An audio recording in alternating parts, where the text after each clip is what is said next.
Bom, o cadáver ele começa sempre, no caso de uma remoção do corpo lá para o necrotério Nossa Senhora da Conceição, através de uma remoção, de uma solicitação policial. Ele tem uma solicitação via polícia, que nos passa o nome do cadáver, o sexo, mais ou menos a idade, a cor, o local onde ele se encontra, o tipo de ocorrência, um ponto de referência do local onde ele está, para que nós possamos fazer a remoção do corpo. Aí o que nós fazemos? Nós fazemos uma ficha de informação, que seria uma ficha como essa daqui, colhendo esses dados, tá? Pegamos todas as informações, como eu disse, o nome, a data do óbito, mais ou menos a idade, a cor, o sexo, o local onde ocorreu o fato, um ponto de referência, a viatura e o PM que solicitou a ocorrência policial, o distrito onde ela vai ser registrada. Nós passamos essa informação à expedição, que é um setor nosso, onde é feito uma identificação, que nós chamamos de etiqueta de remoção, que na realidade é transcrever esses dados para essa etiqueta e direcionar um motorista nosso, motorista funerário, para que se dirija até o local do fato, para fazer a recolha do corpo e levar até o necrotério Nossa Senhora da Conceição. A nossa função é carregar os cadáveres, né, de hospital, residência, rua. Essa é a nossa função, e levar para os cemitérios. Como ele chega para nós? Primeiro, o motorista da CETEC, quando vem trazer o cadáver, ele mesmo vai falar, é um desconhecido. Certo? Então, para nós, passa a ser um desconhecido, passa a ter um número, o número da remoção do ano. Então, fica, entre aspas, não usa essa palavra, indigente, mas usa assim a palavra desconhecido, ou desconhecida. Certo? E toda vez que nós abrimos a porta da geladeira, nunca vamos procurar pelo nome. Mesmo que tendo um nome lá que veio do hospital, ou algum amigo, ou até mesmo a polícia passa, não procura pelo nome. Nós procuramos pelo número da remoção do ano. Esse corpo lá, se ele for vítima de morte violenta, ele vai passar pela necrópsia pelo Instituto Médico Legal. Se ele for vítima de morte natural, ele será recolhido à geladeira, aguardando alguém reclamar para que possa autorizar essa necrópsia. Se ninguém reclamar esse corpo, eu mesmo autorizo essa necrópsia depois de aproximadamente 5, 6 dias, para que ele possa ter uma causa de morte, um atestado definido, e é guardado a câmara fria, aguardando um período mínimo de 15 dias para que se haja a reclamação desse corpo. Se não houver a reclamação nesse período, nós requisitamos ao juiz a lavratura do óbito fora do prazo legal e o sepultamento. E, numa certa data, a gente realiza o sepultamento dele como um cadáver não reclamado. Pode ser como desconhecido ou ele pode ter até um nome que foi nos passado na época da remoção. Mas aqui a gente faz autópsia, né? Então, as mortes violentas e cadáveres não identificados, a gente examina para constatar o porquê da morte ou se tem relação de fato com a história colhida, para poder determinar futuramente eventualmente o autor, né? O auxiliar de autópsia é ele que praticamente faz a operação manual do cadáver, né? Manipula. E a gente mais observa e anota, né? Eventualmente a gente também põe a mão quando tem dúvida em alguma coisa que possa ajudar, a gente também põe a mão, mas normalmente ele é vamos dizer, o braço da gente em termos de sensibilidade e coisa assim é o auxiliar, né?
Nesse período que os corpos permanecem lá na câmara fria, nós temos por hábito, pelo menos uma vez por semana, fazer a publicação de todos os corpos, durante o período que ele permanecer na geladeira. Eu disse, é no mínimo 15 dias, mas esse período ele pode decorrer até mais ou menos 60, 70 dias. Por que uma permanência longa? Porque pela experiência nos mostrou que a facilidade da identificação do corpo é no período que ele está na geladeira. Depois que ele sepulta, tudo se torna mais difícil, até mesmo uma nova perícia nesse corpo, colher material para exames, alguma coisa, depois de sepultado vai depender de ordem judicial, então isso demanda um tempo maior, uma burocracia maior. Então a gente deixa o corpo na câmara fria por um período que eu normalmente deixo de acordo com a minha disponibilidade. Hoje eu tenho 26 lugares na câmara fria e quando eu estou chegando mais ou menos com 18, 20 corpos, a gente faz a solicitação judicial. Então, tem casos que a gente sepulta com 20 e poucos dias, tem casos que chega a ficar 60, 70 dias na câmara fria.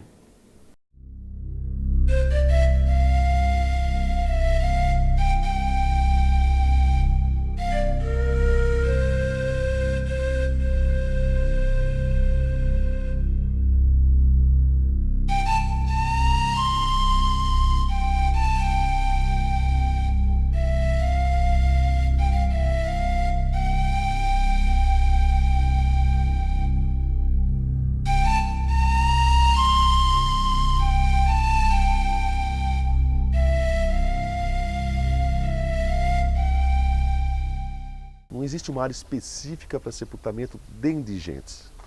Ela está acoplada junto com o sepultamento normal das pessoas que não têm condição de comprar uma sepultura perpétua.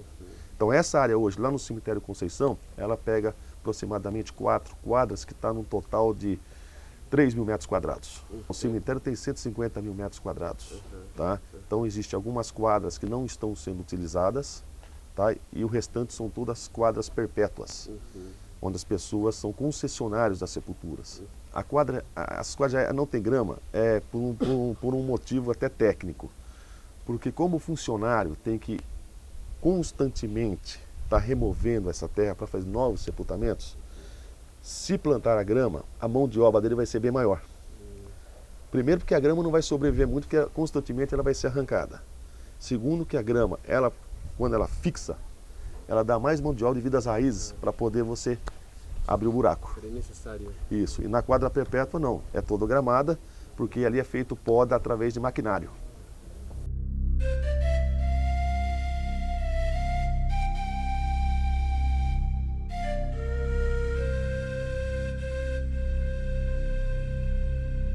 Em média, nós gastamos de materiais para a realização de um funeral de uma pessoa não reclamada, R$150, em média.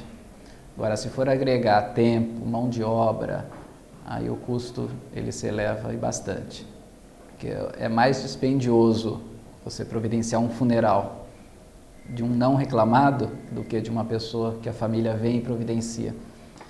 Aí nós fazemos aqui a declaração de óbito, que é o documento hábil que vai para o cartório, para o registro do óbito, tá? Com essas informações que nós temos, causa da morte, os dados primários que veio dessa pessoa, e o declarante, nesse caso, passa a ser a CETEC, e como eu sou responsável pelo serviço funerário, vai por mim assinado. Eu que na realidade, estou registrando esse óbito, mas nessas informações, nessas condições que eu recebi. Tá? Feita a declaração de óbito, a assessoria jurídica nossa faz um pedido ao juiz, corregedor daquele cartório onde ocorreu o fato, e o juiz defere o pedido da assessoria jurídica nossa, que é para a lavratura do óbito fora do prazo legal e o sepultamento. Aí, voltando esse documento do juiz deferido, nós marcamos uma data e fazemos o sepultamento. Nessa data eu faço questão de acompanhar todos os casos, e isso sem distinção, até mesmo para resguardar aquele óbito que eu fui o declarante, eu sou o responsável. Então eu estou dizendo que aquela pessoa, naquela data, ele foi realmente sepultado. Eu passo a ser o responsável. Se houver uma contestação judicial, uma solicitação, é a mim que eles vão solicitar para que responda por por esse sepultamento. Tá? Aí feito a ordem judicial, nós fazemos no dia, nesse caso não tem impressão digital, porque é um caso de morte violenta, então o IML que colheu, eu faço as fotos, identifico as fotos como sendo dessa pessoa e autorizamos o sepultamento lá no cemitério Nossa Senhora da Conceição, na quadra geral, que é uma quadra destinada a todas as pessoas que não têm ou não querem ter um jazigo. Então, os sepultamentos ocorrem na terra, sepultamentos, nesse caso, coletivos. Normalmente, nós fazemos uma média de 8, 10, às vezes 15 sepultamentos de uma vez só.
Passado o período de 3 anos, né, é retirado daqui, né, o processo, os ossos são retirados, feita a exumação, que é esse processo que vocês acabou de filmar agora, né.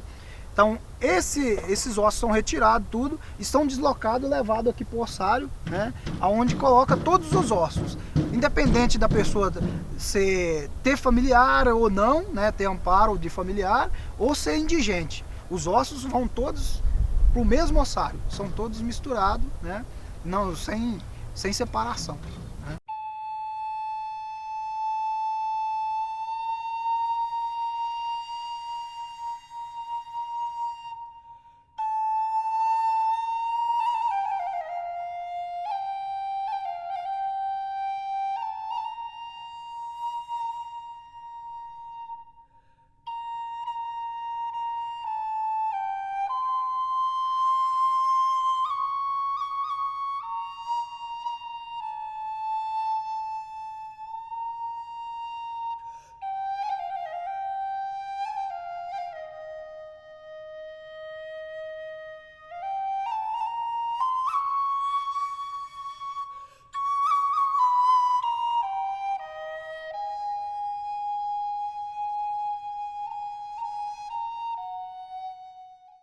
A certidão de óbito é um documento de fé pública e um documento oficial e necessário, porque todo ser humano ele precisa ter o início da vida dele, que é a certidão de nascimento, é o primeiro documento, e obrigatoriamente ele tem que ter o último, que seria a certidão de óbito. Então ele teria um começo e teria um fim.